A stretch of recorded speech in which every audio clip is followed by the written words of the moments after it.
জনগণের ক্ষতি করলে, অন্যের হক যদি আপনি মেরে দেন, আল্লাহ তাআলা বলেন আল হক ওয়া যাহাকাল বাতিল, আমি আল্লাহর হক যদি কেউ মেরে দেয়, যদি নামাজ না পড়ে, ইবাদত যদি না করে, আমি আল্লাহর হকটা মেরে দিল। আর আমি আল্লাহর কাছে তাওবা করলে, চাইলে আমি আল্লাহ তাকে মাফও করে দিতে পারি।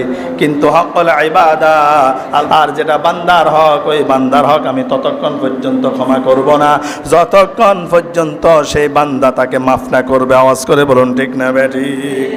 প্যারা হাজিরিন, জনগণের ক্ষতি করে দেশের সম্পদ নষ্ট করার কারণে দেশ থেকে পালাতে চেয়েছে। কি করেছে? পালাতে চেয়েছে। সে হচ্ছে কে?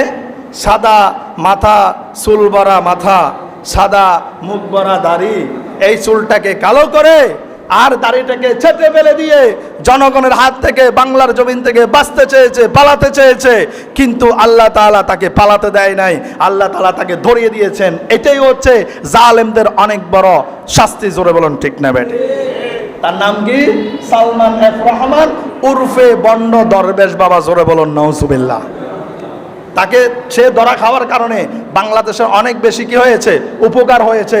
কারণ সে হাজার হাজার কোটি টাকা তার নামে এখনো বরাদ্দ করা আছে। জোরে বলুন ঠিক না বেঠিক? পেয়ারা আছে, দেশের সম্পদ নষ্ট করে পালাতে পারে নাই।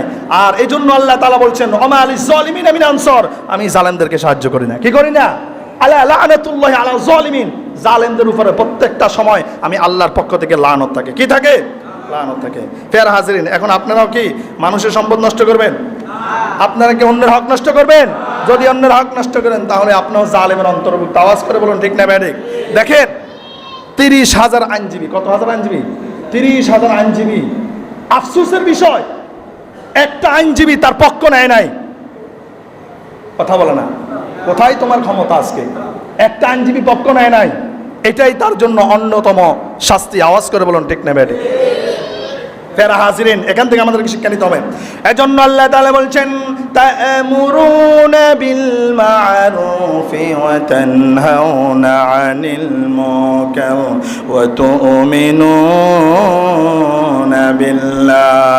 আল্লাহ বলে বান্দা, সমাজের মধ্যে, দেশের মধ্যে সৎ কাজের আদেশ করবা, অসৎ কাজে বাধা প্রয়োগ করবা, আর সব সময় বিশ্বাস রাখবা আমি আল্লাহর উপর। জোরে বলুন ঠিক না বেঠিক? এজন্য বিশ্বনবী সাল্লাল্লাহু আলাইহি ওয়াসাল্লাম বলেন মান রাআ মিনকুম মুনকারান ফালিয়ুগাইয়িরু বিয়াদিহি ফাইন লাম ইস্তাতি' ফাবিলিসানিহি ফাইন লাম ইস্তাতি' ফাবিকলবিহি ওয়া যালিকা দুআফুল ঈমান।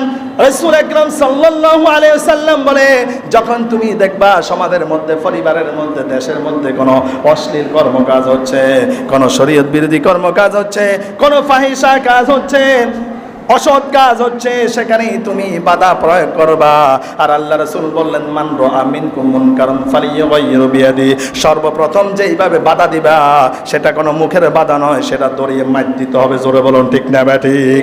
যেখানে অন্যায় চলবে, যেখানে চাঁদাবাজি চলবে, টেন্ডারবাজি চলবে, যেখানে মদ চলবে, গাঁজা চলবে, জুয়াবাজি চলবে, সেখানে আগে আঘাত করতে হবে। কি করতে হবে? দড়িয়ে ফিরা দিতে হবে, দড়িয়ে মাইর দিতে হবে।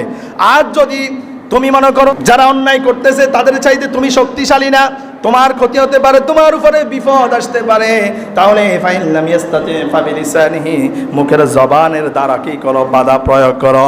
যদি তুমি এত শক্তিশালী না হও, ফাইন লাম ইস্তাতি ফাবিকলবিহি, তোমার অন্তর দিয়ে তুমি মনে মনে ঘৃণা করো, ওয়া যালিকা দুআফুল ঈমান, আর এটা হচ্ছে দুর্বল ঈমানদারের কাজ। জোরে বলুন ঠিক না বেঠিক?